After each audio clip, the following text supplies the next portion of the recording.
Clara May Whitcomb pressed her palms flat against the dying mare's neck and whispered the only prayer she had left, not for herself, not for mercy, not for a miracle.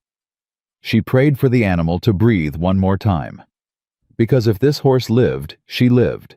If it died, she had nothing. No job, no roof, no name worth keeping. The man who owned this horse had already told her no. She had stayed anyway. In the dark, in the dirt, alone. If this story moves you, please subscribe to our channel and follow Clara's journey all the way to the end. Drop your city in the comments below. I want to see how far this story travels. The stagecoach left Clara May Whitcomb standing in the middle of Hollow Creek's main street at 10:30 in the morning, and not a single soul moved to help her. She did not expect them to. She stood there with one carpet bag, a pair of torn gloves, and the particular kind of stillness that belongs only to women who have learned that crying in public costs more than it earns. The summer heat was already punishing. The dust from the departed coach hung in the air around her like judgment slow to settle, reluctant to leave. She was 29 years old. She had $12.40 sewn into the lining of her skirt. She had not eaten since the morning before. She picked up her bag and walked toward the mercantile. The man behind the counter was thick-necked and red-faced with the kind of smile that appeared only when it smelled weakness. His name was Delbert Coombs, though Clara did not know that yet. He looked her up and down with the slow, deliberate assessment of a man pricing livestock. "Help you," he said, not as a question, as a warning. "I'm looking for work," Clara said. "I'm good with animals, horses, cattle, mules. I know livestock medicine, herbal treatments, wound care, fever management. I also cook, I can mend, and I don't complain." Delbert's smile stretched wider. "That's so. I'm asking for 3 days of credit on basic supplies while I find a position. I'll pay it back with interest once I'm earning." Delbert leaned on the counter and looked past her at the two men sitting near the window. One of them snorted. The other didn't bother to hide his laugh. "Ma'am," Delbert said, still smiling. "You walked into my store alone, no husband, no letter of reference, no nothing but a torn bag and a real impressive opinion of yourself. You know what we call women like that in Hollow Creek?" Clara looked him dead in the eye. "Resourceful." The men by the window laughed openly now. Delbert shook his head. "We call them trouble," he said. "I don't extend credit to trouble. Now if you ain't buying, I'd appreciate you moving along before you run off paying customers." Clara did not flinch. She turned, walked out, and let the door close quietly behind her. Quiet was the only power she had left, and she intended to use it carefully. Outside, the street offered her nothing. A woman sweeping a porch 3 doors down met her eyes and looked away fast, the particular cowardice of someone who felt sympathy but valued their reputation more. 2 cowboys outside the saloon tracked her movement with the lazy interest of men who had nothing better to do and no one to stop them. "Hey there, miss," one of them called out. "You looking for work or looking for a husband? Because I got an opinion on both." His friend laughed. Clara kept walking. She had learned something in the 18 months since her husband James Whitcomb rode away from their claim in the Arizona Territory and told everyone east of the Colorado River that she was impossible, barren, difficult, unlucky, and cold. She had learned that a woman alone on the frontier occupied a very specific and very dangerous space. Too poor to be respected, too female to be believed, too proud to perform the kind of helpless softness that sometimes bought you a little mercy. She had survived the Arizona Territory on her own for 4 months after James left. She had survived the trail north. She had survived 3 towns that offered her nothing but locked doors and loud opinions. She would survive Hollow Creek too. But she needed a way in. She stopped at the edge of the street where an older woman was loading flour sacks into a wagon with the efficiency of someone who had been doing it for 40 years without once being offered help. "Excuse me," Clara said, and she kept her voice level, businesslike, stripped of anything that could be read as desperation. "I'm looking for ranch work, animal care specifically. I'm skilled. I'm not looking for charity. Is there anyone in this area hiring?" The woman straightened up and looked at her with small, sharp eyes that missed nothing. "Where you come from?" "Arizona Territory." "Alone?" "Yes, ma'am."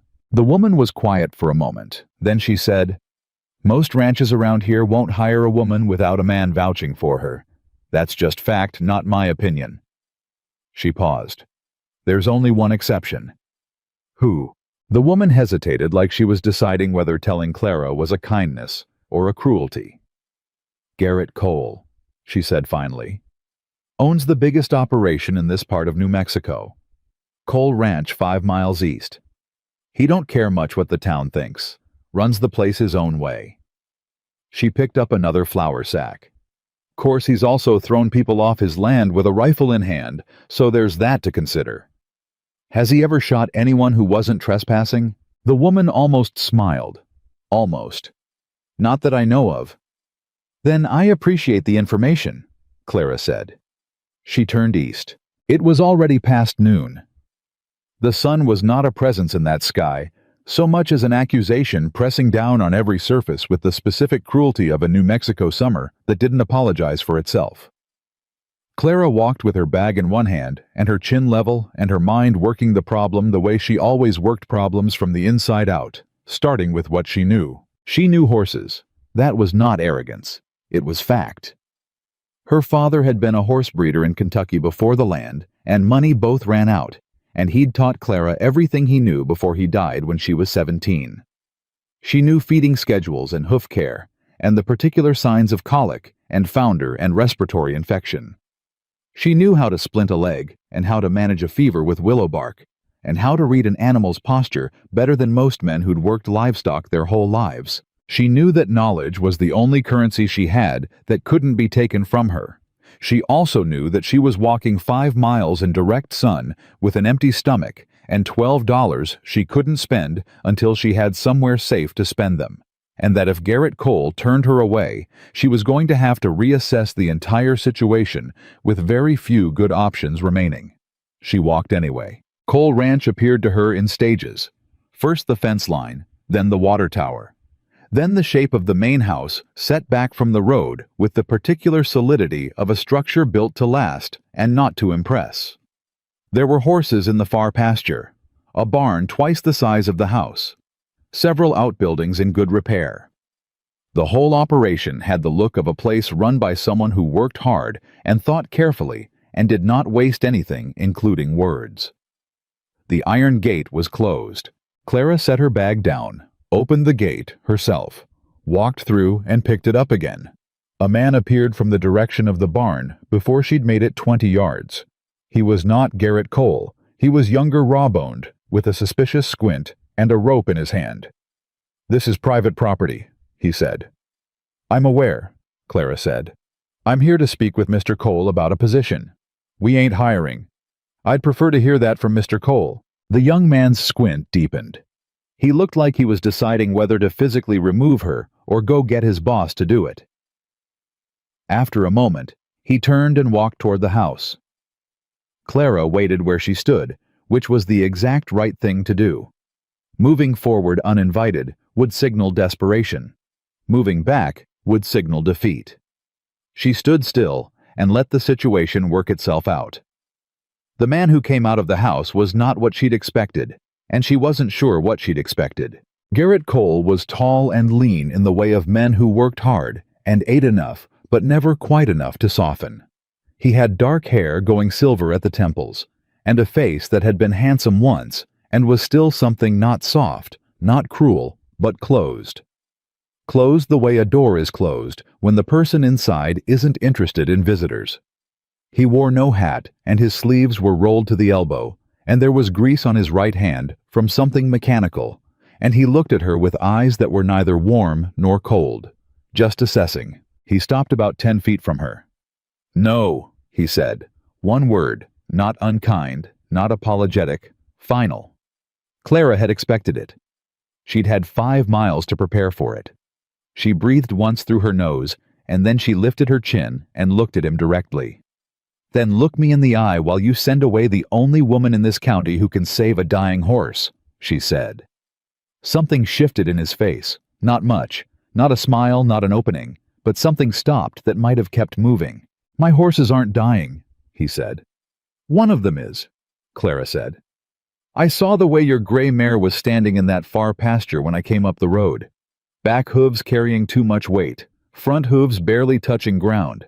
She's been like that at least 3 days based on the way she's favoring. That's Founder Mr. Cole, bad founder. And if your foreman's been telling you she just needs rest, your foreman is wrong. A long silence. Garrett turned his head slightly and looked toward the far pasture. Then he looked back at her. My name's Clara May Whitcomb, she said.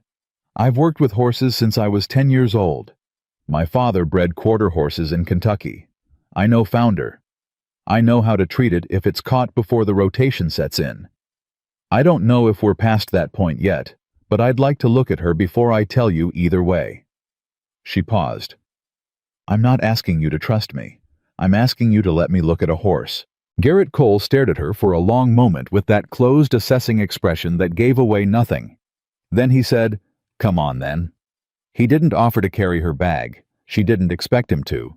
She picked it up and followed him toward the barn. The mare's name was Duchess, which Clara learned from the small brass plate on her stall door. She was a dapple gray, maybe 12 years old, with the kind of deep chest and sloped shoulder that spoke to good breeding and a working life. She was standing exactly as Clara had described. From 100 yards away, weight shifted hard to the rear front feet, placed gingerly, the invisible pain of inflamed laminates radiating from every cautious movement. Clara set her bag outside the stall and went in alone. She ran her hands down the mare's front legs without speaking. The hooves were hot, not warm hot. She pressed her thumb along the coronary band and felt the animal flinch. She looked at the angle of the hoof wall, the rings pressed into the horn from weeks of disrupted blood flow, the subtle dish forming at the toe. She straightened up and turned to face Garrett, who was leaning on the stall door with his arms crossed. She's not rotated yet, Clara said. Barely, but we're close. If she'd gone another few days like this, you'd have lost her. She kept her voice flat, informational. Not I told you so, just fact. I can treat this. Cold soaking twice a day, 20 minutes each session. Bedded deep with sand if you have it, shavings if you don't. Pull her off all grain, nothing but grass hay and not much of it. I'll need white willow bark if you have any, or I can work without it. And she needs to move a little, controlled walking twice a day, not rest, movement. Garrett was quiet. From somewhere behind him, a voice said, Cole, you ain't actually considering this. A stocky man with a gray salted beard appeared at his shoulder, the foreman clearly wearing the expression of a man whose authority was being questioned by a woman with a torn carpet bag. I already told you the mare needs to be put down. Save her the suffering. She doesn't need to be put down, Clara said, not looking at the foreman, keeping her eyes on Garrett. She needs 3 weeks of consistent treatment and someone willing to do the work, that's all. And I suppose you're volunteering, the foreman said with the particular tone men used when they wanted to make a woman feel ridiculous for having an opinion. Yes, Clara said simply. I am. The foreman made a sound low in his throat. Cole. Hank. Garrett said quietly. Hank stopped talking. Garrett looked at Clara for another long moment. Then he said, You eat yet today? The question surprised her. She almost said yes out of pride, and then she thought about the $12 in her skirt lining and the empty stomach and the 5 miles she'd just walked, and she said no. Ruth'll feed you, he said. We'll talk terms after. He turned and walked back toward the house without looking to see if she followed. Hank stared at her with open hostility. Clara looked at him with the calm, level gaze she'd been perfecting since she was 17 years old, and men started underestimating her. I'll start the first soak tonight, she said pleasantly, if you don't mind showing me where you keep the buckets. Hank's jaw tightened. He showed her where the buckets were. Ruth Maddox was 63 years old, built like a woman who'd fought the frontier and won, and she looked at Clara across the kitchen table with the frank, unromantic assessment of someone who had seen a great many desperate women come through that door and had learned to tell the difference between the ones who would last and the ones who wouldn't. Eat first, Ruth said, and put a plate of beans and cornbread in front of her. Talk after. Clara ate. She ate with the focused, efficient gratitude of someone who understood that food was not a given and that pretending otherwise was a luxury she couldn't afford. Ruth watched her and said nothing until the plate was clean. "You know what you're doing with that horse?" Ruth asked. "Yes, ma'am." "You know what you're doing walking into this ranch alone?" Clara looked up. "I know what I'm doing." Ruth made a sound that wasn't quite approval and wasn't quite skepticism. It was something in between the sound of a woman reserving judgment for the time being. "Hollow Creek is a small town," she said. "Small towns talk. They already been talking about you, and you've been here less than a day." "I know," Clara said. "Beatrice Harlan will have heard you were here before morning." "Who is Beatrice Harlan?" Ruth's expression didn't change, but something in her eyes did. "Rich woman. Cattle widow. She's had her eye on Cole Ranch for 3 years and her eye on Garrett Cole for about as long. She don't like complications." "I'm not a complication," Clara said. "I'm a livestock specialist applying for a job." Ruth almost smiled again. She was doing that a lot, almost smiling, as if a full smile was something she rationed carefully. "That's what you are," she said. "What Beatrice Harlan will say you are is a different thing entirely." Clara folded her hands on the table. "Mrs. Maddox." "Ruth. Ruth, I've spent the last year and a half being called things I'm not by people who found it convenient. I can't stop them, but I can do my job so well that the words stop mattering." She paused. "If Mr. Cole will give me the chance." Ruth looked at her for a long moment. Then she picked up Clara's plate and said, "He'll give you 3 days. That's how he works. 3 days to prove yourself, then he decides. Don't waste them." That night, alone in the barn with a lantern and 2 buckets of cold water, Clara knelt beside Duchess and began the first treatment. The mare was nervous at first, shifting and pulling, unaccustomed to the sensation and to this particular human. Clara talked to her in a low, even voice, not baby talk, not commands, just conversation. The way her father had taught her. Horses, he'd said, don't need to understand the words. They need to understand that you're not afraid and you're not going anywhere. Duchess settled. Outside the barn, the New Mexico night pressed down hot and full of crickets and the distant sound of cattle. Somewhere in the main house, a lamp was still burning in a window that faced east. Clara did not look at it. She had a horse to save, and 3 days to show this cold, closed-off, complicated man exactly what kind of woman she was. She intended to use every hour of them. By the 3rd morning, Clara's hands were raw. Not soft raw, not delicate raw, the kind of raw that comes from cold water and rope and work that doesn't stop because your skin asks it to.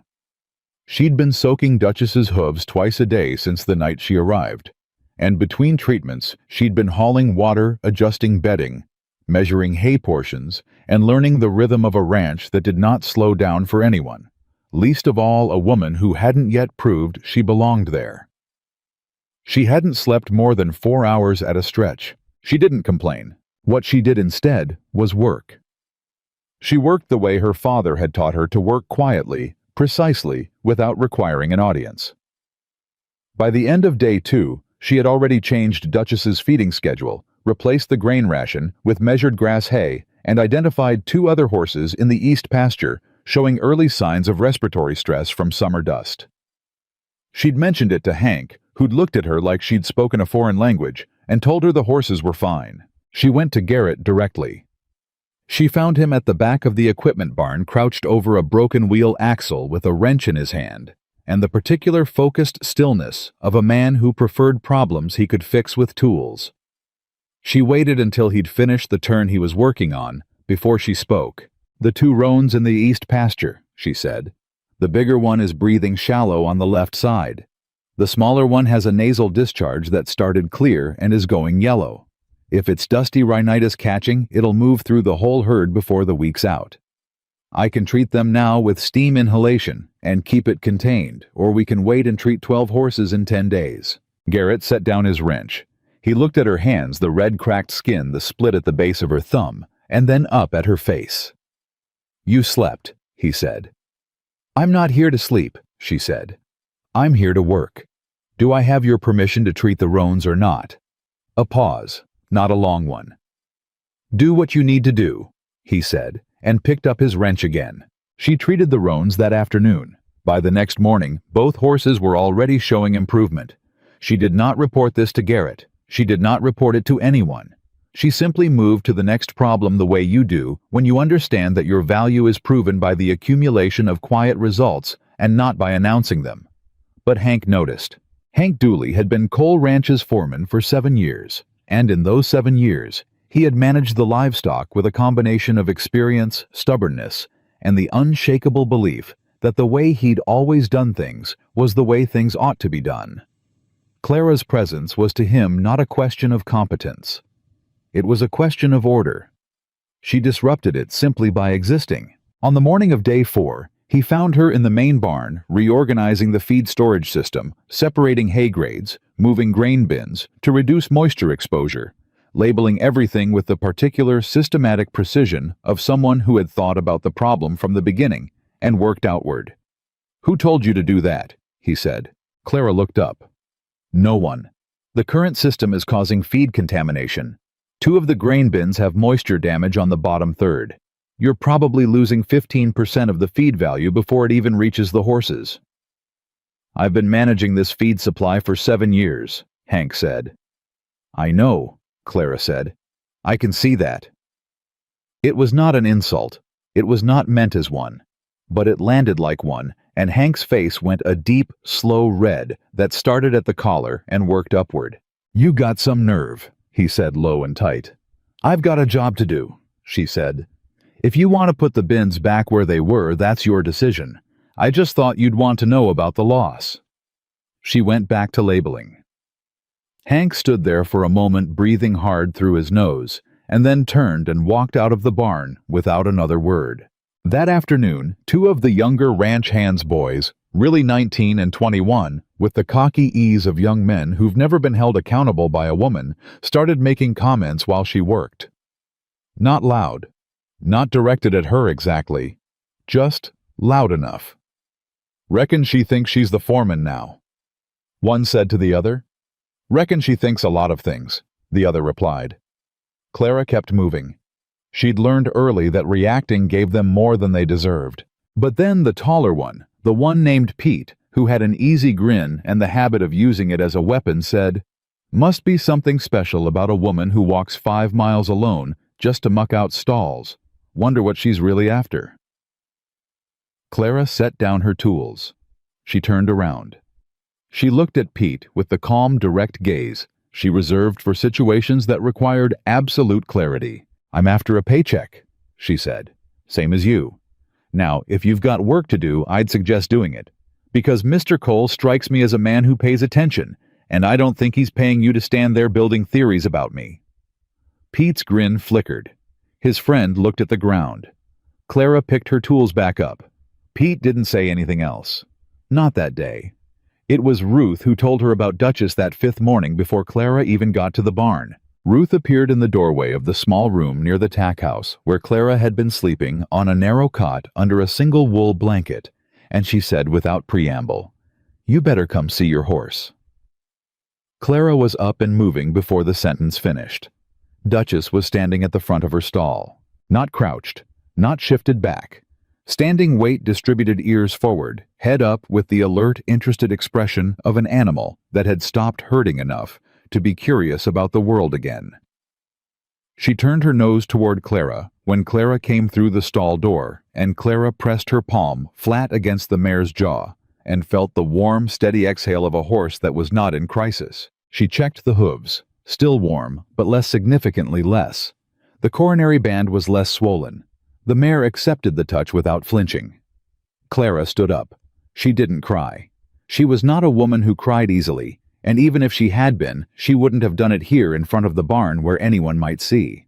But something happened behind her sternum, a loosening, a release like a knot that had been pulled tight for 5 days, finally being allowed to ease. She heard boots behind her.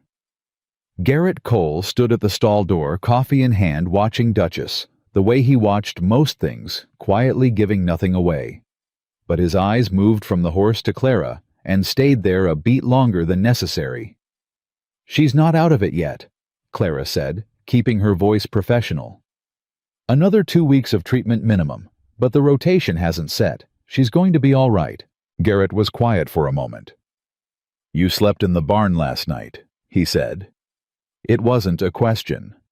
Clara had in fact slept in the barn the last 2 nights, not in her cot, but on a pile of clean shavings near Duchess's stall, close enough to hear if the mare's breathing changed.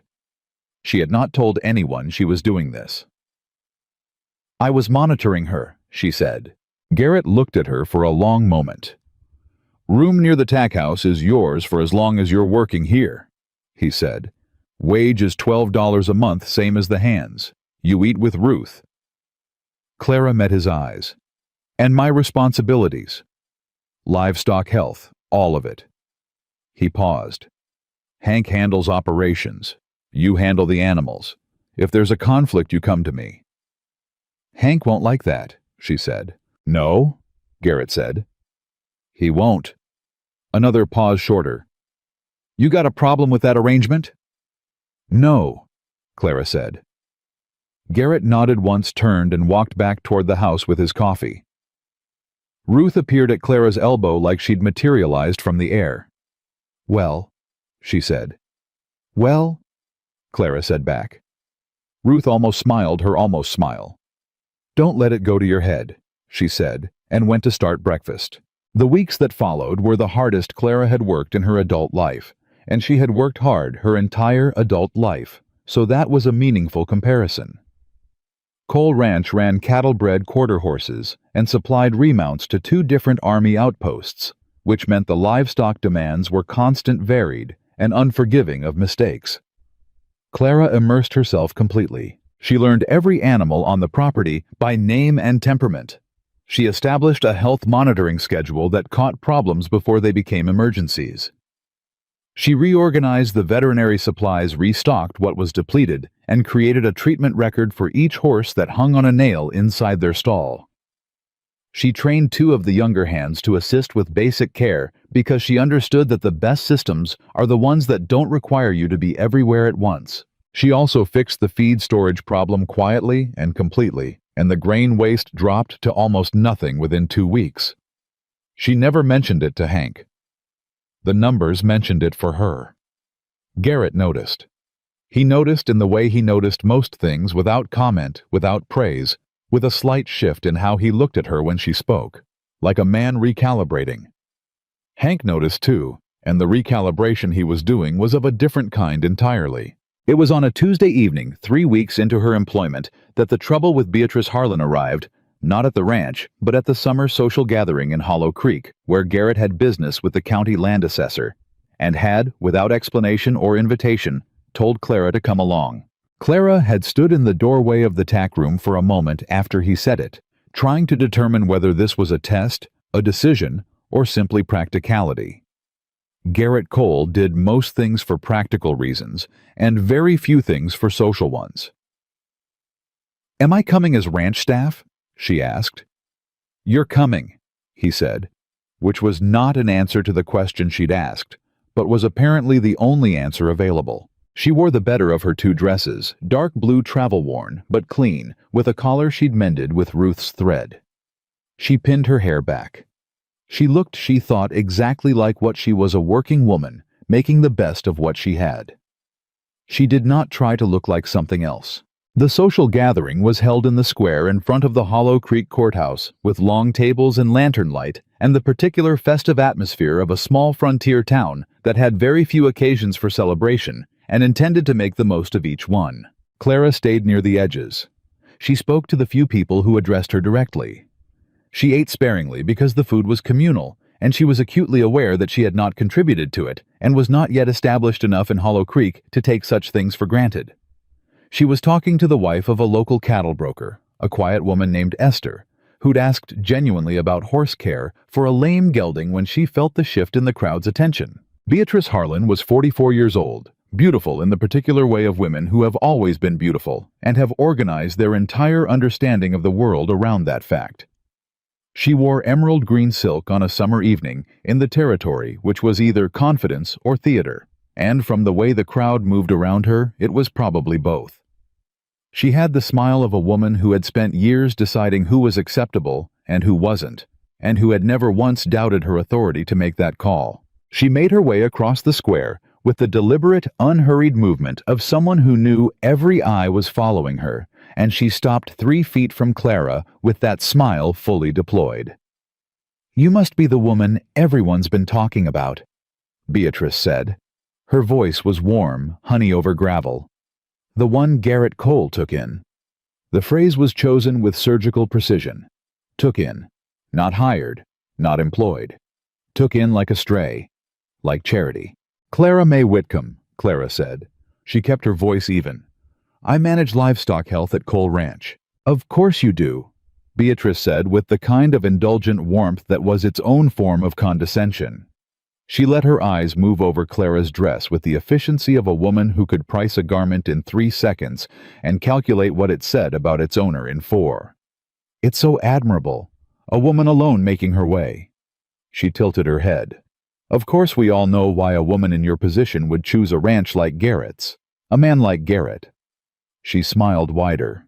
He always did have a weakness for a certain kind of story. The crowd nearby had gone very quiet in that pointed sideways way of people who want to hear something without being seen to listen. Clara felt the familiar heat in her chest, not embarrassment. Fury. She had learned to know the difference. "I chose Cole Ranch," Clara said carefully, "because it has the largest horse breeding operation in this territory, and I am good at my job. That's the whole of it." Beatrice's smile didn't move. "Is it?" she said softly. "Because the whole of it, as far as Hollow Creek is concerned, is a woman with no name, no husband, no character reference, and no past worth speaking of, who walked onto a lonely man's property and made herself very difficult to remove." She paused just long enough. "Some might call that resourceful. Others might call it something else." "Beatrice." The voice came from behind Clara, and she recognized it Esther, the cattle broker's wife, quiet up until now, stepping forward with a look on her face that Clara hadn't expected. "That's enough." Beatrice's smile flickered, just slightly. "I'm only saying what people are thinking," Beatrice said. "No," Esther said. "You're saying what you're thinking. The rest of us are thinking this young woman is standing here being spoken to very rudely at what is supposed to be a pleasant evening, and you're the one doing the speaking." A small silence. Beatrice recovered smoothly. Women like Beatrice always recovered smoothly. She turned a softer version of the smile on Esther, said something gracious and nothing, and drifted back toward the center of the crowd like a ship adjusting course without acknowledging the obstacle. Clara breathed. She turned to Esther. "Thank you," she said. Simple. Direct. Esther shook her head. "Don't thank me. Just keep doing your job better than anyone else. That's the only answer that sticks." She paused. "I meant what I said about my gelding. Can you come look at him Thursday?" "Yes," Clara said. "I can." She found Garrett 15 minutes later, standing with the county land assessor near the courthouse steps, and the conversation looked finished, and she waited until it was. When the assessor moved away, Garrett turned to her, and she saw from his expression that he'd been told. Not everything, maybe not the details, but enough. "You all right?" he said. "Yes," she said. He looked at her the way he'd been looking at her more frequently lately. That recalibrating look, that slight intensification of attention, as if he was revising something and hadn't yet finished the revision. "She say something worth repeating," he said. "No," Clara said. "Clara, she said what people like her always say," Clara said, and she kept her voice very steady because she needed it to be. "She dressed it up nicely, but it was the same thing they've been saying since I got here, that I'm desperate, that I'm after something I haven't earned, that the only reason a man like you would keep a woman like me around is because I found some angle and worked it." She paused. "I don't need you to refute it. I just need you to keep knowing it isn't true." A long silence. Garrett said nothing. Clara had expected him to say something to push back, to defend her, to make some gesture toward the fact that he knew her worth, and the town's opinion of it was wrong. She'd expected something. He said nothing. He looked at her, and something moved behind his eyes that she couldn't read. And then he looked away toward the crowd, toward the lantern light, toward anywhere that wasn't her face. And he stayed quiet. Clara understood then, in that particular and clarifying way, that disappointment teaches you things that hope never can. Exactly what she was dealing with. He believed her. She was almost certain of that. He knew what she was, knew what she'd done, knew that Beatrice Harlan's performance was theater and manipulation. He knew all of it, and he still said nothing, because saying something would cost him something. Social capital eased the uncomplicated life of a man who had learned to keep his head down and avoid conflict that wasn't his to carry. He would not pick up her fight even knowing she was right, even knowing that his silence was its own kind of statement. Clara turned and walked away from him back toward the wagon, and she did not look back, and her steps were even and unhurried and betrayed nothing. But something changed in her that night, not a breaking. Clara May Whitcomb did not break easily. Something shifted instead, a slow, decisive pivot, like a compass needle finding magnetic north after a period of confusion. She had arrived at Cole Ranch, hoping to prove her worth to one man in one place. What she understood now, walking alone in the dark toward a wagon that would take her back to a ranch that was not hers, was something different. She was not here to be defended. She was here to become undeniable. And no one, not Beatrice Harlan's silk-dressed cruelty, not Hank Dooley's territorial resentment, not Garrett Cole's protective silence, that was really its own form of abandonment, was going to stop that from happening. She climbed into the wagon and sat straight-backed and dry-eyed in the dark, while Garrett drove the 5 miles home without speaking, and she thought about the roans she'd treated, the mare she'd saved the feed system, she'd rebuilt the health records she'd created, the 2 young hands she'd trained, who now knew how to check for colic symptoms and splint a minor leg injury. She thought about all the things she had built here that had nothing to do with Garrett Cole's opinion of her, and she thought, I am not finished. When they arrived back at the ranch, she got down from the wagon without assistance and walked to the barn to check on Duchess. The mare was standing well, eating steady hooves cool to the touch. Clara pressed her forehead briefly against the animal's neck in the dark where no one could see. All right, she said quietly. To the horse, to herself, to the New Mexico night, pressing down hot and indifferent and full of stars. All right, we're not done yet. She straightened up. She went back to work. She had been at Cole Ranch for 6 weeks when the water gate broke open and everything fell apart at once. It started before dawn. Clara heard it first, not the sound of water, but the sound of horses. The particular high fractured quality of animal panic, which is different from normal restlessness, the way a scream is different from a raised voice. She was up and moving before she was fully awake, feet in her boots, out the tack room door into the dark, reading the sound the way her father had taught her direction. Intensity. How many animals? How bad? Bad. She ran toward the east pasture. The water gate on the south irrigation channel had been opened, not broken, not failed, opened, and the resulting flood across the lower field had pushed the herd in the wrong direction. 40 cattle and 11 horses were moving in a mass toward the dry upper land, away from water, away from shelter, driven by the chaos of wet ground and shouting men and the kind of collective animal terror that becomes its own engine once it starts. The stallion was already down, not dead. She could see him moving, could see the frantic effort of an animal trying to rise, but down on his right side in the mud near the fence line, and a downed horse in a panicking herd was a horse that could be trampled inside of 2 minutes. Clara did not stop to find Garrett. She did not stop to find Hank. She grabbed a lead rope from the fence post where someone had left one the night before, vaulted the fence rail, and went straight for the stallion. His name was Cannon. He was Garrett's best breeding animal, worth more than most men in Hollow Creek made in 3 years, and right now he was 1,200 pounds of terrified muscle with a foreleg twisted wrong beneath him and cattle moving 20 feet away in a direction that could shift at any second. Easy, Clara said, not loud, not soft level. The voice of someone who was not afraid, which was a lie, but a necessary one. Easy, Cannon. I'm here. I've got you. She got the lead rope on him. She assessed the leg not broken, she thought not broken, Please a bad torque, a possible strain, but the bone felt intact under her hands, and he was bearing weight on it already in his attempts to rise. She positioned herself at his shoulder, the way you have to when you're helping a horse up, and she said, "Now."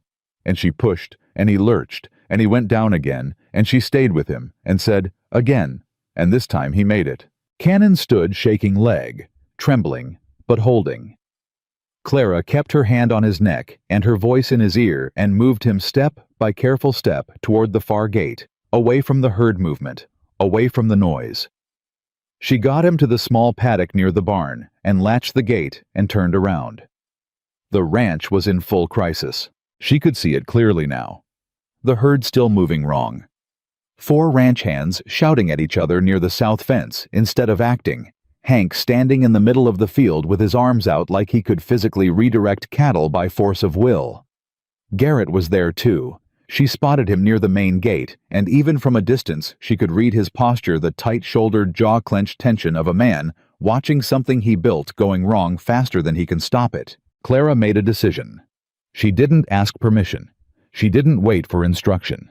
She went to the nearest ranch hand, a steady older man named George, who she'd worked with on the feed system, and trusted to follow a clear directive, and she said fast and direct, "George, take Danny and ride the left flank. Push them south, not east. We need them back toward the creek, not toward the dry land. Don't pace them. Keep your horse calm. They'll follow the calm." George looked at her for exactly 1 second. Then he said, "Yes, ma'am," and moved. She went to the 2 younger hands near the fence. "You two, open the south gate to the lower creek pasture and get out of the way. Don't stand in the opening, stand beside it. When the herd shifts, they'll find it on their own if you're not blocking it." They moved. She turned to find Hank directly behind her. "Who put you in charge?" he said, and his voice was the particular low-register fury of a man who has just watched 4 people follow someone else's orders without hesitation. Clara met his eyes. "The situation did," she said. "Are you going to help me, or are you going to stand here?" Hank's face went through something complicated. Pride and practicality, fighting each other, and practicality won because Hank Dooley had been ranching long enough to know that the cattle didn't care who gave the orders.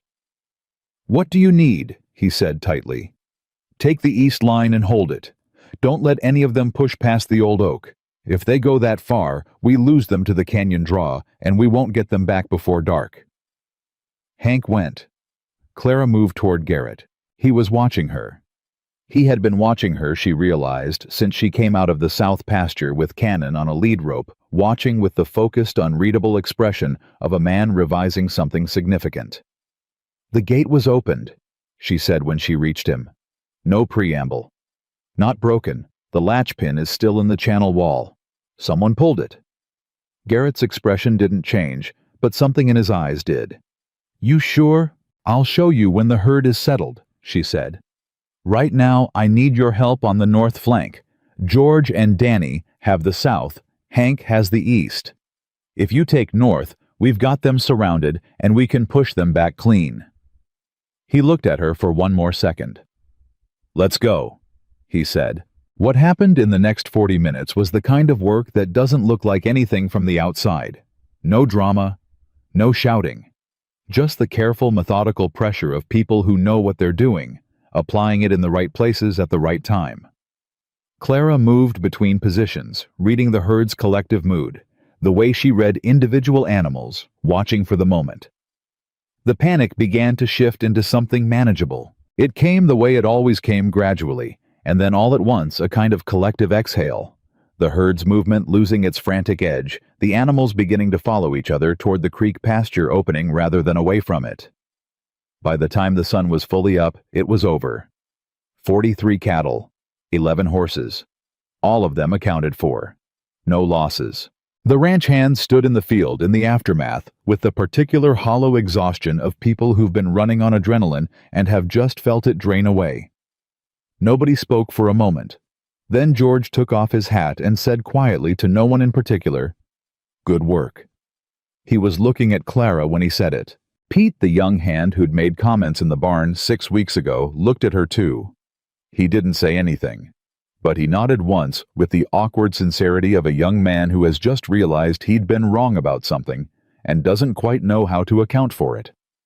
Hank said nothing, but he wasn't looking at the ground. Garrett walked to where Clara was standing at the creek pasture gate, and he stopped beside her, and for a moment they just stood there, both of them looking at the settled herd, both of them breathing. "Cannon," he said. "Foreleg strain," she said. "Not a fracture. I've got him in the small paddock. He needs a week of rest and cold treatment, and he'll be sound." Another silence. "The gate," Garrett said. "Yes," Clara said. "Now."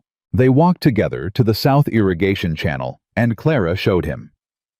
The latch pin, a heavy iron spike that held the gate mechanism in place, was sitting in the mud 2 feet from the gate post, which was where it would land if someone pulled it manually from the outside. The gate itself showed no damage, no rust break, no stress failure at the hinges. It had been opened by a person deliberately, and then the pin had been dropped or thrown into the mud to make it look like a mechanical failure. Garrett crouched down and looked at the pin without touching it. "When?" he said. "Sometime after midnight," Clara said. "The ground near the post is still holding the impression. It rained a little before 11, I heard it. The impressions are on top of the wet layer, not pressed into dry ground. Someone came after the rain stopped." Garrett looked up at her. "Boot prints. 2 sets, one heavier than the other. I didn't disturb them." She paused. "Garrett, this wasn't random. Someone knew which gate would push the herd toward the dry land. Someone knew the timing." He stood up. His face had gone very still. Not the closed-off stillness she'd first met him with, but a different kind. The stillness of a man who has just confirmed something he'd been hoping wasn't true. "Beatrice Harlan has been trying to acquire the South grazing lease for 2 years, Clara said carefully. "If you lost the herd tonight, even part of it would affect the lease valuation." Garrett looked at her. "You know about the lease." "Ruth talks," Clara said. "And I listen." A long pause. "You could have lost Cannon," Garrett said. It wasn't the response she expected. His voice had shifted quieter, the professional distance gone out of it. "You went into that field alone, in the dark, with the herd moving." "Cannon needed help," Clara said. "You could have been trampled." "I know." "Then why?" "Because he was down," she said, simply meeting his eyes. "And I was there. That's the whole reason." Garrett looked at her for a long time. Something was happening in his expression, a slow, reluctant, fundamental shift, like a man who has been holding a position for so long.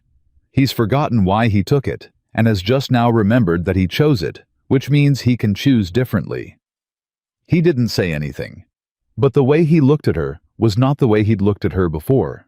Clara held his gaze for exactly as long as was honest, and then she said, "I need to check Cannon's leg and get breakfast. We should have the county sheriff look at those boot prints before the ground dries." "I'll send for him," Garrett said. She walked back to the barn.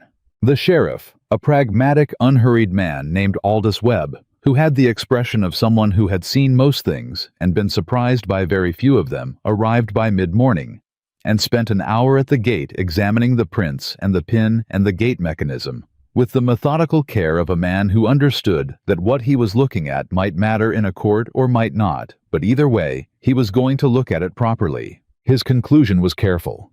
"It's consistent with manual operation," he said. "I can't tell you who, but I can tell you it wasn't mechanical failure." He looked at the prints. 2 individuals. One of them's a big man. Other one's lighter, could be a woman or a slight man. He paused. "I'll ask some questions." "Start with Beatrice Harlan's operation," Garrett said. Webb looked at him steadily. "That's a significant allegation." "I know what it is," Garrett said. Webb took his notes and left. Word got through town the way words always got through small towns, faster than fact, slower than rumor. Arriving at most doorsteps already changed from what it started as. By afternoon, Hollow Creek's version of the morning's events had been processed through several layers of interpretation, and what emerged at the other end was a story that put Beatrice Harlan in a very uncomfortable position. Because Hollow Creek was a small town, but it was also a town that depended on ranching. And ranchers, whatever their opinions about women working cattle, or women without husbands, or women with no one to vouch for them, did not look kindly on sabotage. It went against an unspoken code that most of them had been raised with. You competed hard, you undercut prices if you had to, you lobbied the county for better lease terms, but you did not open a man's water gate in the dark and risk his herd. It was Esther, quiet, steady Esther from the social gathering, who sent Clara a note late that afternoon. 3 sentences. They're talking. More people believe it than Beatrice knows. Hold on.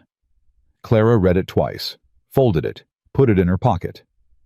That evening, Ruth put a plate of salt pork and fried potatoes on the kitchen table in front of her and sat down across from her with a cup of coffee and the expression of a woman about to say something she'd been holding for a while. "You saved this ranch today," Ruth said. It wasn't sentiment, it was accounting. "I did my job," Clara said. "Your job is horses," Ruth said. "What you did today was bigger than horses." Clara ate a bite of potato and didn't respond. "He knows it," Ruth said. "Garrett. He knew it before the herd was settled. I watched him watching you." "Ruth, I'm not being romantic," Ruth said briskly. "I'm being practical. That man has been running this ranch alone for 4 years since his wife died, and he has made a very thorough job of convincing himself and everyone around him that alone is how he prefers it. You are the first thing in 4 years that's made him question that conclusion." She drank her coffee. "I just thought you should know." Clara looked at her plate. "I'm not here for that," she said. "I didn't say you were," Ruth said. "I said he was questioning. What you do with that information is your business." She stood up. "Eat your supper." The next morning, the remorseful one arrived. His name was Callum, and he was one of Beatrice Harlan's hired hands, a quiet, slope-shouldered man in his early 30s, with the look of someone who'd been losing sleep. He appeared at the Cole Ranch gate just after sunrise and asked to speak to whoever was in charge of the livestock situation. Hank brought him to Garrett. Clara happened to be in the main barn close enough to hear and made no movement to leave. Callum stood with his hat in his hands and said without looking up, "I didn't know what it was going to do. She told me it was just a gate that got stuck, that the water needed redirecting. She didn't say anything about—" He stopped, swallowed. "I pulled the pin, me and Harlan's nightman Torres. I didn't know it would push the herd like that. I swear I didn't know." Garrett was very quiet. "But you knew it was Cole Ranch property," Garrett said. Callum's shoulders dropped further. "Yes." "And you knew Beatrice Harlan asked you to do it?" "Yes." Clara stepped out of the barn. Callum looked up at her with the startled, ashamed expression of a man who has just realized the person he wronged is standing 3 feet away. She looked at him steadily, not with fury, not with triumph, with the calm, direct attention of someone taking an accurate measurement. "Will you say that to Sheriff Webb?" she said. "Everything you just said to Mr. Cole. Will you say it in front of the sheriff?" A long pause. Callum's jaw worked. "It'll cost me my position," he said. "It'll cost you more if you don't," Clara said. "Beatrice Harlan is going to say it was your idea. She's going to say you acted alone. She's going to let you carry all of it, and she'll do it in the same smooth voice she uses for everything else, and people will believe her, because she's Beatrice Harlan and you're her hired man." She paused. "The only thing that changes that math is if you speak first." Callum looked at Garrett. Garrett said nothing. He was watching Clara. "She's right," Hank said. Everyone looked at Hank, including Clara. Because Hank Dooley had not once in 6 weeks said anything that could be interpreted as agreement with Clara May Whitcomb. Hank's expression was uncomfortable, but resolved. "She's right," he said again, like a man paying a debt he'd been putting off. "You speak first, you control what happens next. You wait, you don't." Callum put his hat back on. He looked like a man who had made a decision he wasn't sure he could live with, but was more sure he couldn't live without. "I'll talk to Webb," he said. He did. By the following afternoon, Sheriff Webb had spoken to Torres separately, who confirmed Callum's account with enough additional detail to make both testimonies corroborating rather than coincidental. Webb paid a formal visit to Beatrice Harlan's operation, which Clara did not witness, but heard about from 3 different people by evening, each version slightly more dramatic than the last. What was consistent across all 3 versions? Beatrice had been very composed, very gracious, and very careful. She had not admitted anything. She had expressed concern for the Cole Ranch livestock and offered the sort of polished, unconvincing sympathy that requires a great deal of practice to deliver without visible irony. But the town had heard Callum's statement, and Torres's, and the town had its own accounting system separate from the legal one that ran on reputation and trust and the accumulated weight of a community's collective memory. Beatrice Harlan had been spending that currency for years. Some of it was now gone. It was at the end of that second day, in the quiet hour after supper, when the ranch settled into its evening rhythm, that Clara sat on the fence rail of Cannon's small paddock and watched the stallion move slow, careful, favoring the bad leg still, but bearing weight on it properly, which was everything she needed to see. She heard boots in the dirt behind her. Garrett sat on the fence beside her. Not close, not far. The way 2 people sit when they have something to say to each other, and neither of them is quite ready to say it yet. They watched Cannon for a while. "He's going to be sound," Clara said. "I know," Garrett said. "You told me." Another silence. "I owe you an apology," Garrett said. Clara waited. "The gathering," he said. "When Beatrice—" He stopped, started again. "I stood there and said nothing, and I told myself it wasn't my fight to have, that you could handle it, that getting involved would make it worse." He looked at the stallion, not at her. "That was a lie, I told myself, because the truth was easier to avoid." Clara kept her eyes on Cannon. "What was the truth?" "That I was afraid," he said quietly. "Of what it would mean. If I stood up for you, in front of all of them." He paused. "What it would tell them about what you meant to me." The air between them changed. Not dramatically, no sudden movement, no dramatic declaration. Just a shift, the way pressure shifts before weather felt, before it's visible. "Garrett," Clara said carefully, "I'm not asking you for anything," he said quickly. That's not what this is. I just needed you to know that my silence wasn't because I doubted you. It was because I was a coward about something I didn't want to name yet." He finally looked at her. "And you deserved better than that. You deserved it then, and you deserve to hear me say it now." Clara looked at him. This was the man she'd been working beside for 6 weeks. The man she'd watched manage a ranch with quiet competence and deep solitude. The man who'd given her work when no one else would, who'd watched her save his mare without praising her, who'd driven 5 miles home in silence after she'd been publicly humiliated, and who'd carried that silence like a decision he'd already made and couldn't find a way to reverse. He was not a simple man. He was not an easy man. He was looking at her with the careful, undefended expression of someone who had taken down a wall and wasn't entirely sure what came next. "Thank you," Clara said, "for saying it." "Does it matter?" he said. "Now. Too late." She considered that honestly, because Clara May Whitcomb did not lie to make people feel better. "It matters," she said. "It doesn't fix what it felt like to walk away from you that night, but it matters." Garrett nodded, like a man receiving a fair judgment. Cannon moved along the paddock fence, slow and careful, the injured leg touching the ground with increasing confidence. Neither of them spoke for a while. But the silence was different now. Not the silence of 2 people avoiding something, but the silence of 2 people who have said the true thing and are letting it settle. Clara thought about what Ruth had said. About a man questioning a conclusion he'd held for 4 years. She thought about Callum walking through that gate with his hat in his hands. About Esther's 3 sentences on a folded piece of paper. About Hank saying she was right in that stiff, reluctant, utterly genuine way, like a man paying something he owed. She thought about what it meant to build a thing, not just fix it, not just survive it, but actually build something real in a place that had told you at every turn that you didn't belong there. She was building it. She could feel the shape of it now. "I need to check his leg one more time before dark," she said. "Go ahead," Garrett said. She climbed down from the fence and went to Cannon, and she ran her hands down his foreleg in the last light of the evening, and the bone was solid, and the swelling was already beginning to ease, and she felt the particular deep satisfaction of a thing going right that had every reason to go wrong.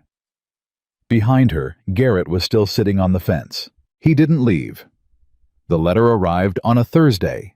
Clara was in the small paddock running Cannon through his first controlled walking exercise when Ruth came across the yard with an envelope in her hand, and an expression that Clara couldn't immediately read. Not alarm, not excitement, something more cautious than either. "Came with the Morning Post," Ruth said, "from a lawyer's office in St. Louis." Clara took the envelope without stopping the exercise.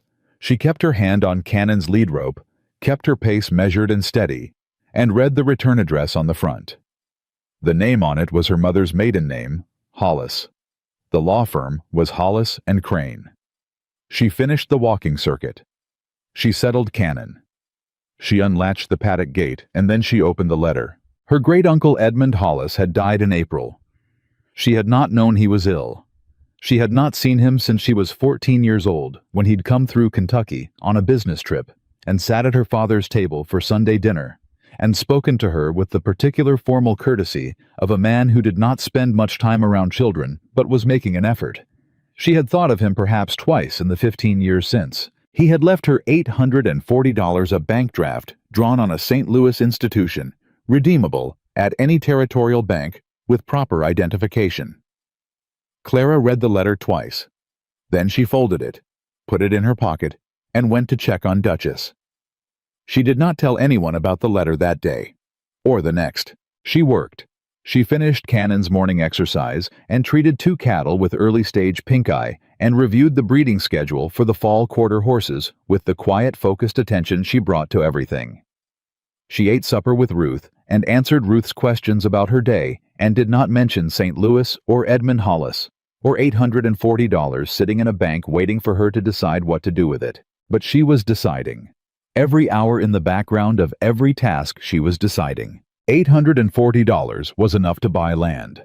Not much land, not in a prime location, but enough, a modest claim. A small operation, a beginning that belonged entirely to herself, with no man's name above it, and no one's tolerance required to maintain it. She had thought about that kind of beginning for so long that the shape of it was very clear in her mind. Her own fence line, her own gate, her own animals with her name on the record. The question was whether she still wanted it the same way she'd wanted it before. On the 3rd day, Garrett found her. He came to the barn in the late afternoon when the light was going gold and flat, the particular quality of a summer evening in New Mexico that made everything look like it was being seen through amber glass. He leaned on the stall door while she finished wrapping a gelding's tendon, and he waited until she was done, which was how he always waited, without impatience, without announcement. "Something's on your mind," he said. Clara stood up and looked at him. She'd learned over these weeks that there was no point in deflecting with this man. He noticed things too precisely. "I received a letter," she said, "from a lawyer in St. Louis. I've inherited money from my great-uncle, enough to buy land." Garrett was very still. "Enough to leave," he said. "Not a question." "Enough to have a choice," she said. "Which is different." He looked at her for a long moment. His jaw moved slightly the way it did when he was working through something he hadn't decided how to say yet. "And what are you choosing?" "I don't know yet," she said. It was the honest answer. Garrett nodded slowly. He looked at the gelding. He looked at his hands. He was doing the thing she'd come to recognize in him, the internal accounting, the weighing of something significant against the habit of keeping it to himself. "I'd like to make you an offer," he said finally. "A real one, not charity, not what it might look like." He met her eyes. "Official livestock manager. That's the title in writing registered with the county land office, so it's a legal position and not just a man's word. Equal authority over breeding, feeding, hiring for animal care, veterinary decisions. Your name on the operational record." He paused. "Same wage as Hank." Clara was quiet.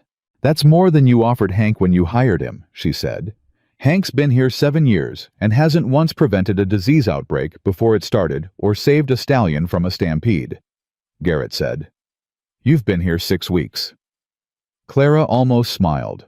Almost. "You're not good at compliments," she said. "No," he said. "But I'm good at being accurate." She looked at him, this closed, complicated man who had disappointed her once, and apologized for it with a directness she hadn't expected, who ran a ranch with the quiet competence of someone who had learned everything the hard way and remembered all of it, who sat on a fence rail in the evening and didn't leave. "I'll give you my answer by Sunday," she said. Garrett accepted that with a nod, the way he accepted most things, without pushing, without performing. He turned to go, and then he stopped. "Clara," he said. She waited. "Whatever you decide," he said, not turning around. "You should know that this ranch is better than it's ever been, and that's not the land or the horses or the weather." A pause, brief, and waited. "It's you." He walked out. Clara stood in the quiet barn with the gelding shifting behind her, and that sentence settling somewhere in her chest like a stone dropping into still water, sending out rings that reached further than she expected. Sunday came, and before Clara could find Garrett to give him her answer, Beatrice Harlan arrived at Cole Ranch. She came in a buggy alone, which was itself a statement. Beatrice Harlan did not go places alone, unless she wanted to control exactly what was said and witnessed. She wore pale gray, which on her looked less like mourning and more like authority. She stepped down from the buggy with the composed, unhurried ease of a woman who had rehearsed this particular entrance. Clara was at the water trough near the main barn when the buggy came through the gate. She watched. She did not move toward the house, and she did not move away from it. Ruth appeared in the kitchen doorway, looked at the buggy, looked at Clara, and went back inside without a word. Garrett came out of the house. He stood on the porch and did not come down the steps. "Beatrice," he said. His voice was flat and entirely devoid of the social warmth that normally smoothed such visits. "Garrett?" Beatrice smiled, the warm, controlled smile that cost her nothing. "I came to apologize." She looked toward Clara, and the smile adjusted fractionally, becoming something more careful. "To both of you." Clara walked toward the porch. Not quickly, not aggressively, simply closed the distance so that she was part of the conversation and not an observer of it. Beatrice tracked her approach without letting the smile slip. "What happened with the water gate was wrong," Beatrice said. "My men acted without my full understanding of the consequences. I should have supervised more carefully." It was a masterpiece of technical admission, every word true, in its narrowest possible meaning, none of it actually confessing anything. Clara looked at her calmly. "Callum and Torres both stated that they acted on your direct instruction," she said. "Sheriff Webb has their testimony." Beatrice's smile held.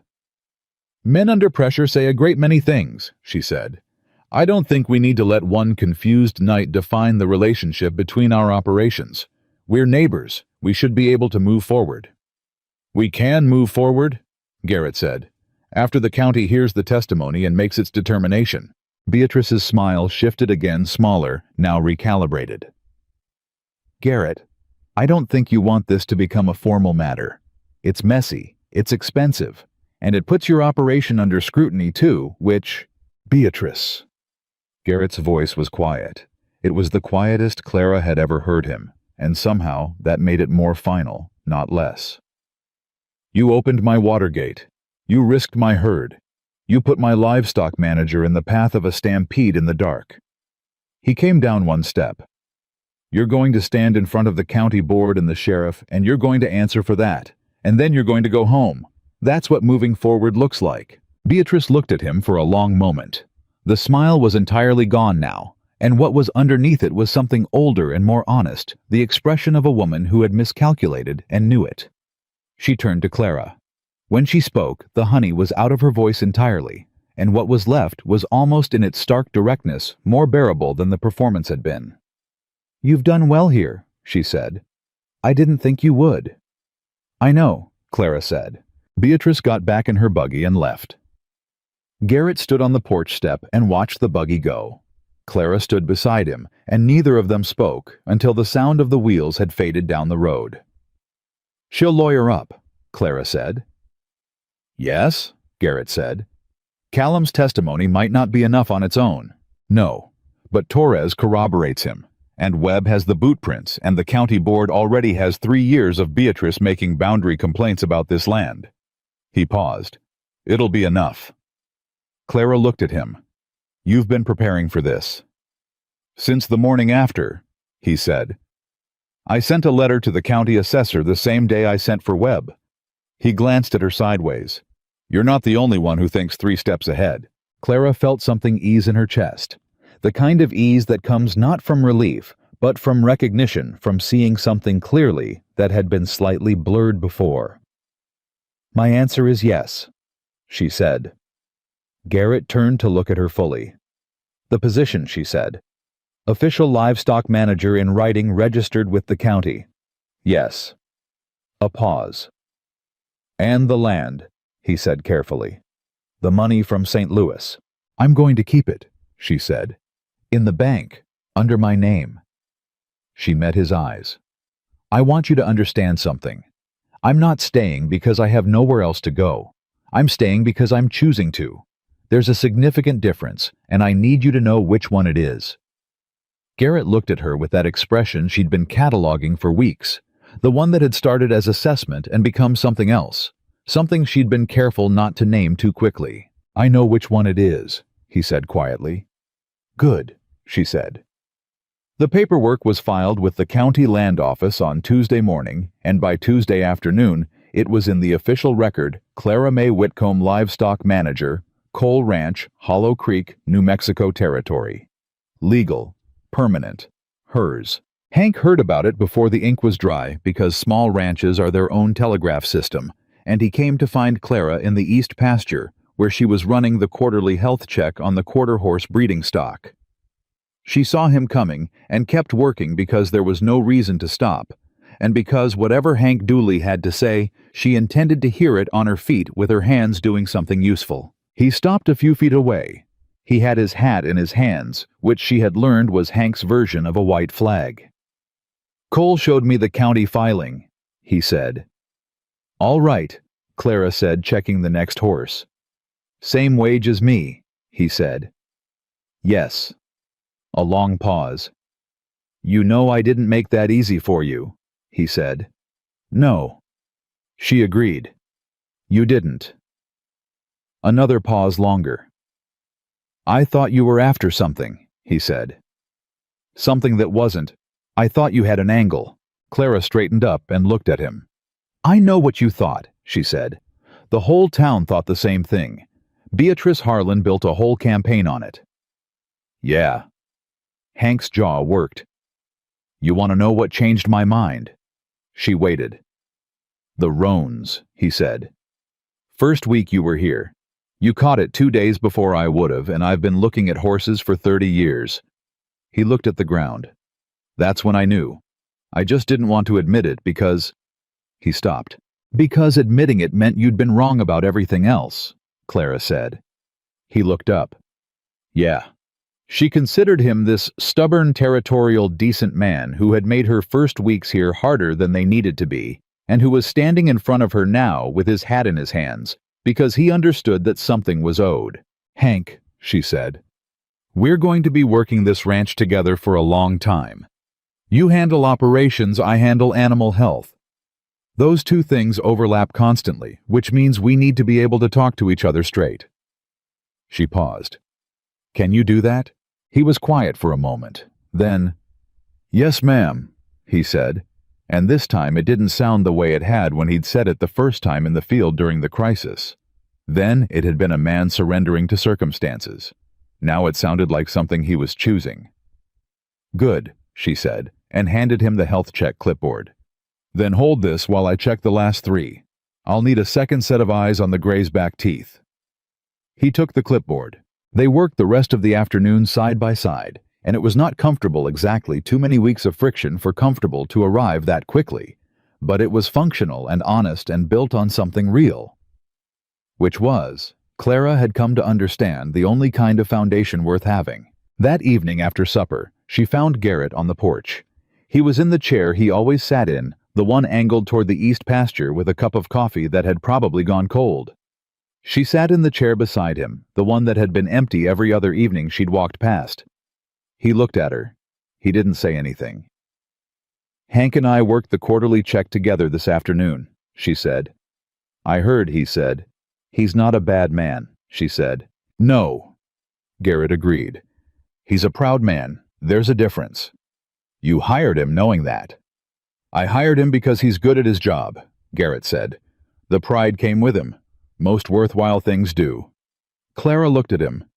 "Is that a general observation, or are you talking about me?" He looked at her sideways, and the corner of his mouth moved, not quite a smile, but the closest thing to one she'd seen from him, and it changed his face in a way that made her understand with sudden and uncomplicated clarity what he must have looked like before 4 years of solitude had closed him down. "Both," he said. The evening settled around them. The sounds of the ranch at rest, the horses in the pasture, the distant low of cattle, the cooling air carrying the smell of dry grass, and the particular mineral quality of New Mexico summer nights. "I want to tell you something," Garrett said after a while. Clara waited. "My wife's name was Margaret," he said. "She died 4 years ago, fever in the winter, fast." He kept his eyes on the pasture. "After that I decided, not out loud, not consciously, just decided that the safest thing was to not let anything matter too much again. The ranch could matter. The horses could matter. Anything that couldn't leave or die too fast." He paused. "That worked fine until about 6 weeks ago." Clara's chest did the thing it had been doing with increasing frequency around this man. That slow, complicated opening, like a room that had been shut for a long time and was finally getting air. "Garrett," she said carefully. "I'm not rushing anything," he said quickly. "That's not, I just wanted you to know. Why it took me so long to stand up at that gathering. Why I said nothing." He looked at her now directly. "It wasn't because you didn't matter.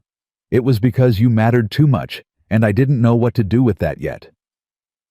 The honesty of it landed square and true, the way his honesty always did, unpolished, without performance, just the plain fact of what was true. Clara looked at him for a long moment. "I know what it is to decide not to let things matter," she said. "I made the same decision after James left. I got very efficient, very capable." She paused. "Very alone." "Yeah," he said quietly. "Exactly like that." The space between them felt different now, not smaller exactly, but warmer.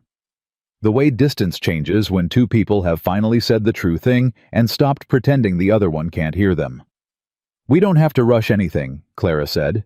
"No," he agreed. "But we could stop pretending we don't know what this is," she said. A pause, long but not uncomfortable. "Yeah," Garrett said. "We could do that." She didn't reach for his hand. He didn't reach for hers. They sat in the 2 chairs on the porch of the ranch that was hers now, too, in every way that mattered, and they watched the evening come down over the east pasture, and somewhere in the dark, the horses moved slow and easy, and entirely at peace. It was enough. For now it was more than enough. But somewhere in the back of Clara's mind, quiet and certain as a compass needle, she understood that what was coming next wasn't an ending. It was the thing all the hard months had been building toward, the moment when surviving stopped being the goal, and something larger, something chosen, took its place. She was ready for it. The county board hearing was set for the 2nd Friday in August, and the whole of Hollow Creek knew it. That was the thing about small towns.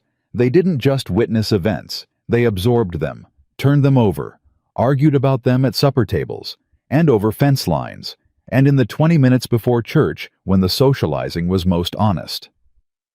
The Beatrice Harlan situation had been turning in Hollow Creek's collective mouth for 3 weeks, and by the time the hearing date was posted at the courthouse, people had formed opinions that cut across the usual social lines in ways that surprised even Ruth, who thought she knew this town completely. "Esther Briggs has been talking," Ruth reported one morning with the satisfied tone of someone receiving good intelligence, "to the other cattle wives. Apparently, Beatrice made some remarks 2 years ago about Esther's husband's grazing management that Esther has not forgotten. People don't forget the small cruelties, Clara said, not looking up from the breeding record she was updating. No, Ruth said. They file them, and they wait. Clara thought about that. About the particular patience required to carry a grievance quietly for 2 years, waiting for the moment when speaking, it would actually mean something. She understood that patience. She'd been practicing her own version of it since the day she walked through Garrett's iron gate, with nothing but her knowledge and her will, and the stubborn refusal to accept that the world's opinion of her was the final word. The morning of the hearing, Garrett came to find her before breakfast. She was in the barn. She was always in the barn at that hour, which he knew by now as well as he knew anything about her running the morning check with the methodical attention that had become the ranch's rhythm. He leaned on the stall door the way he always did, waiting until she was at a stopping point, and she appreciated that about him more than she'd ever told him. The waiting. The patience of a man who understood that work didn't pause for conversation and didn't ask it to. "You should be at the hearing," he said. Clara straightened up. "I wasn't planning to go." "I know," he said. "You should go anyway." She looked at him. "It's a county board proceeding. My testimony's already in the record through Webb's filing." "That's not why I'm asking you to go," he said. She waited. "The town needs to see you there," he said. "Not hiding. Not staying away because it's easier, or because you think it's not your fight." He paused. "It is your fight. It's been your fight from the morning Beatrice Harlan opened her mouth at that gathering. And you've been winning it quietly for 2 months, and that's been right and necessary. But today needs to be public." Clara was quiet for the moment. She thought about the gathering the green silk, the honey voice, the surgical precision of took in. She thought about walking away from it across the square in the dark, with her steps even and her chin level and everything she felt locked down tight inside her chest, because the alternative cost too much. "All right," she said. She wore the blue dress again. It was still the better of the two, still travel-worn, still mended at the collar with Ruth's thread. She didn't try to make it into something it wasn't. She pinned her hair, she washed her hands of the morning's barn work, and she walked into the Hollow Creek courthouse at 9 o'clock in the morning like a woman who had every right to be there because she did. The room was fuller than county board hearings usually were. Clara felt the attention shift when she entered the particular recalibration of a room that had been talking about someone and has just watched that someone walk in. She met it straight. She took a seat near the back beside Esther, who had come with 2 other women Clara recognized from the town, and who moved over to make room with a quiet, deliberate welcome that was its own kind of statement. Beatrice arrived 5 minutes later with a lawyer from Santa Fe Expensive, polished the kind of professional presence that was meant to signal that this was serious and that Beatrice had resources and intended to use them. She did not look at Clara. The board chair, a gray-haired man named Aldous Crane, who had the weary patience of someone who had been managing Hollow Creek's disputes for 20 years and expected to manage them for 20 more, opened the proceedings with the flat procedural tone of a man who had no interest in theater. He got theater anyway. Callum testified first. He was steadier than Clara expected, not confident, not comfortable, but resolved in the way of someone who has decided that the truth is the only thing that will actually end the thing he's been carrying. He said what he'd said to Garrett, what he'd said to Webb, in the same plain terms, without embellishment or drama. He named Beatrice directly. He named Torres. He described the specific instruction, "Open the south gate, make it look like the pin failed, be gone before first light."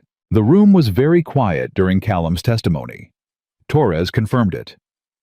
Shorter, more nervous, the words coming out of him like something being extracted rather than offered, but the substance was the same.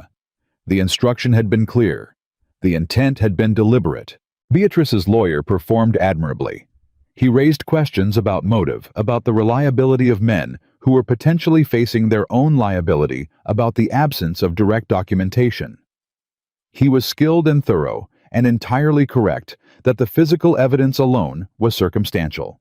But then, Webb presented the boot print analysis and the gate mechanism report, and the timeline that placed the sabotage in a 40-minute window, during which Beatrice's nightman Torres had no confirmed alibi, and Beatrice herself had not been seen by her household staff. And then Garrett spoke. He stood at the front of the room, and he did not perform. He stated facts: the condition of the gate, the direction of the herd, the injuries to the stallion, the risk to his livestock operation and his staff. He was precise, unemotional, and entirely credible because he was a man that Hollow Creek had known for 15 years and whose word carried the particular weight of someone who had never been known to exaggerate. Then he said something that Clara had not expected. "I want to add one thing for the record," he said. "That morning before I or any of my hands reached the south pasture, my livestock manager went into a moving herd in the dark and pulled a downed stallion out by herself, alone. She assessed the animal, led him to safety, and then came back and organized the recovery effort that prevented a total loss." He looked at the board, not at Clara. "Her name is Clara May Whitcomb. She has been the reason this ranch survived this summer, and she will be in our operational record as livestock manager for as long as she chooses to stay. I want that on the county record too, because this town has said a great many things about her since she arrived, and I want the accurate version documented somewhere official." The room shifted. Clara felt Esther's hand press briefly against her arm, and she sat very still and kept her face composed, because the alternative was something she wasn't prepared to do in the Hollow Creek courthouse in front of 40 people. Beatrice's lawyer asked for a recess. During the recess in the corridor outside the hearing room, Beatrice herself appeared, not with her lawyer. Alone, which was the second time in recent memory that she'd done something alone, and both times had been directed at Clara, which Clara found significant. Beatrice looked tired. Not disheveled women like Beatrice Harlan did not become disheveled, but the composed surface was thinner than usual, and underneath it Clara could see something that might have been in another context vulnerability. "It's not going to go my way today," Beatrice said. "Direct for once. No honey." "No," Clara agreed. "I want you to know." Beatrice stopped, started again.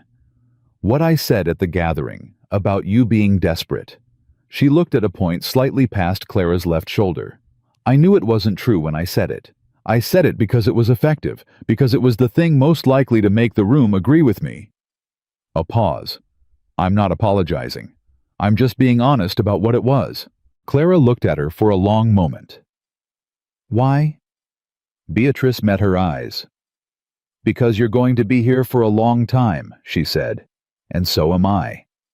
And I'd rather you know that I'm not stupid enough to believe my own performance than have you think I actually saw you that way." It was the most honest thing Beatrice Harlan had ever said in Clara's presence, and possibly in recent memory. "I know you didn't believe it," Clara said. "That's what made it effective." Beatrice studied her. "You're not what I expected," she said. "You expected desperate," Clara said. "I told you what I was the first time we met. You just didn't listen." Beatrice almost smiled, a real one, small and reluctant. "No," she said. "I didn't." The board returned a formal censure and referred the sabotage complaint to the Territorial Attorney's Office for further review. The South grazing lease boundary dispute that Beatrice had been litigating for 2 years was suspended pending investigation. It was not a criminal conviction that would take longer and might not come. But it was public official and entered into the permanent county record. When the hearing adjourned and the room began to move and dissolve into the particular social aftermath of a public event, Clara walked out of the courthouse into the August heat and stood on the steps and breathed.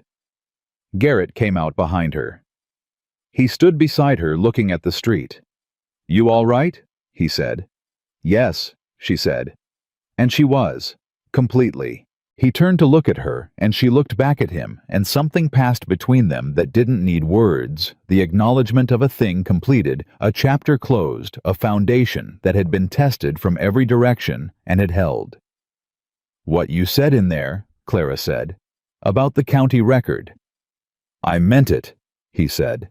I know you did, she said. That's why it mattered, Cowboy said. He looked at her with that expression she knew completely now, no longer closed, no longer assessing. Open in the careful, deliberate way of someone who has chosen to open rather than been pushed into it. Come on, he said. Ruth's going to want to hear everything.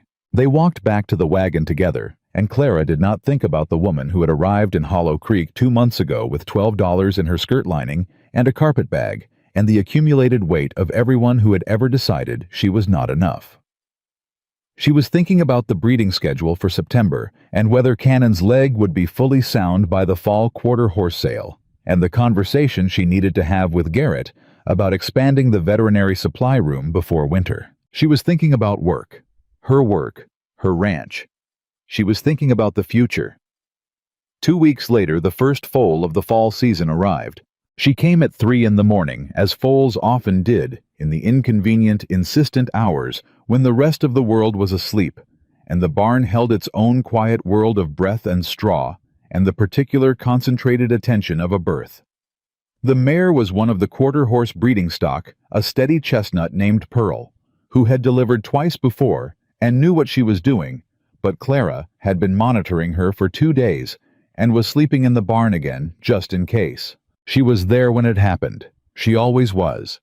The foal was a filly dark bay, long-legged with the slightly dazed expression of something that has just arrived in a world it didn't know existed yet.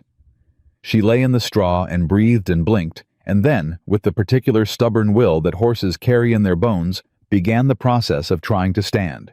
It took 11 minutes, ounds. Clara sat on her heels in the straw and watched every second of it. The filly went down 4 times.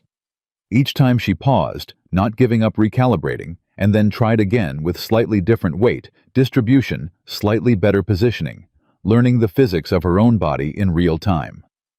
On the 5th attempt, she made it. She stood trembling in the straw, all 4 legs, shaking head swinging with the effort of balance, and she stayed up. Thin and new and entirely herself. Garrett appeared in the barn doorway. Clara hadn't heard him come.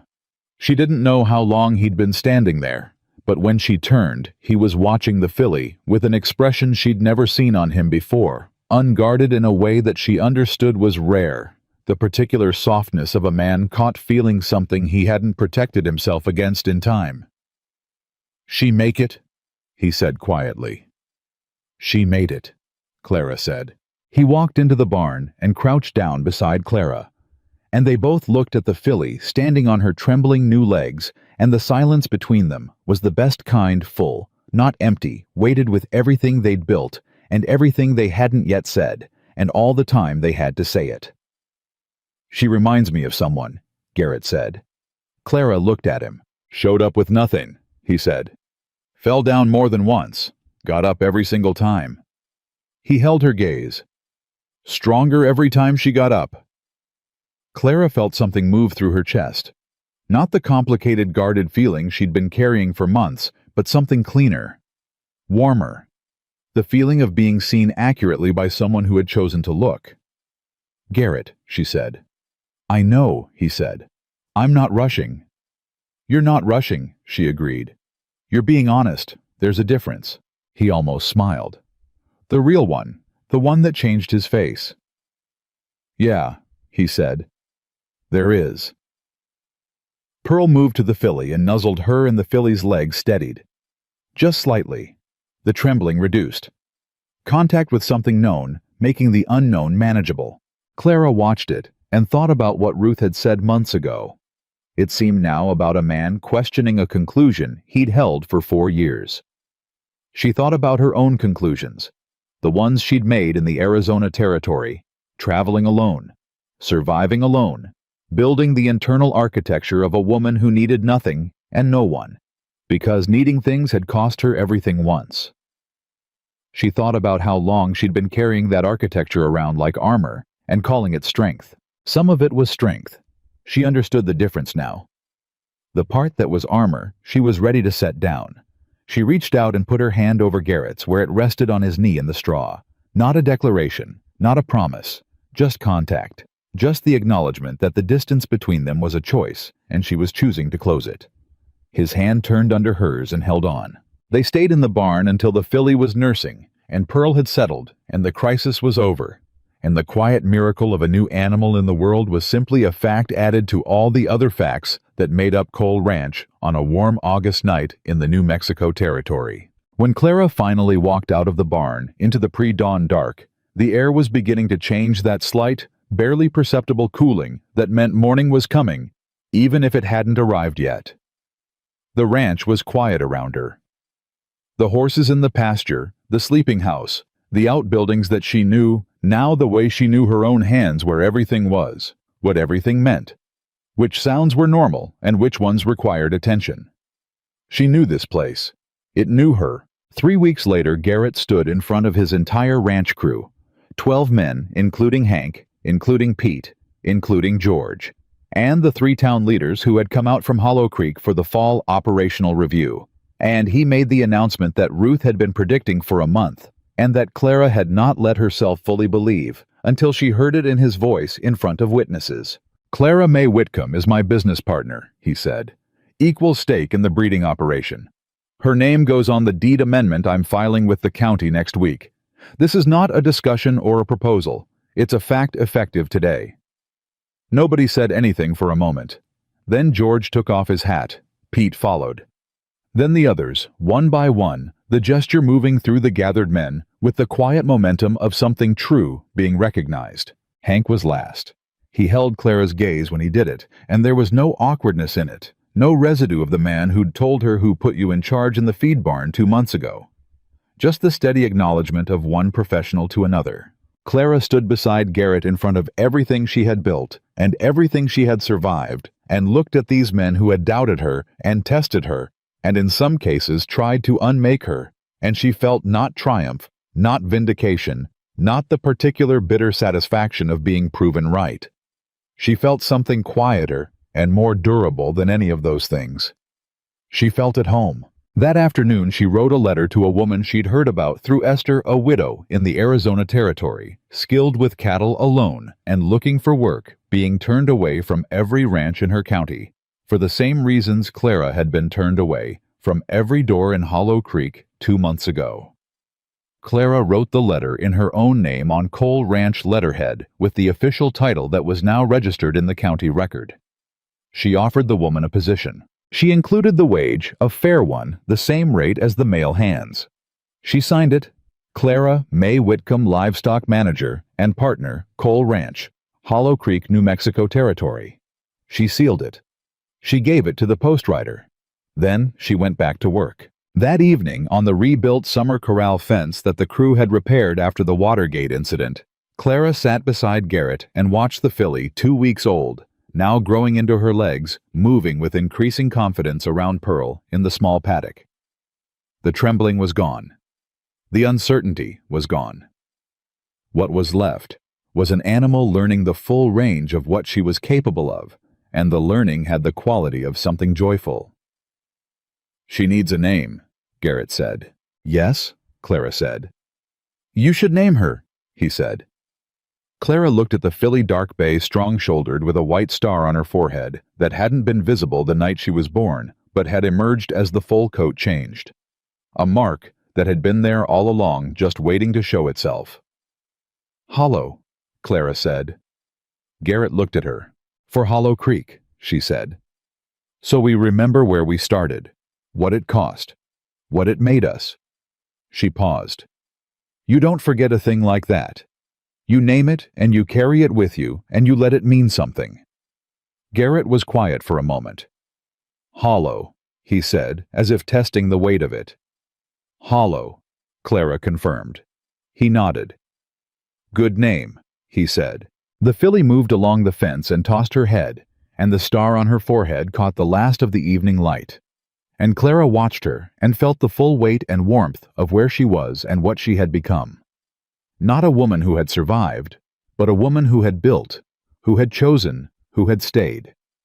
Not because she had nowhere left to go, but because this was exactly where she had decided to plant herself and grow. She had arrived in Hollow Creek covered in dust and other people's judgment with $12 sewn into her skirt, and a reputation already in ruins before she'd spoken a single word. She left that version of herself in the past where it belonged. What she was now had been earned by every cold bucket of water, every hour in the dark barn, every word she'd refused to let break her, every time she'd gotten up, when the easier thing by far would have been to stay down. Clara May Whitcomb did not apologize for taking up space. She had built the space herself, and it was exactly the right size, and it was entirely, permanently, irrevocably hers.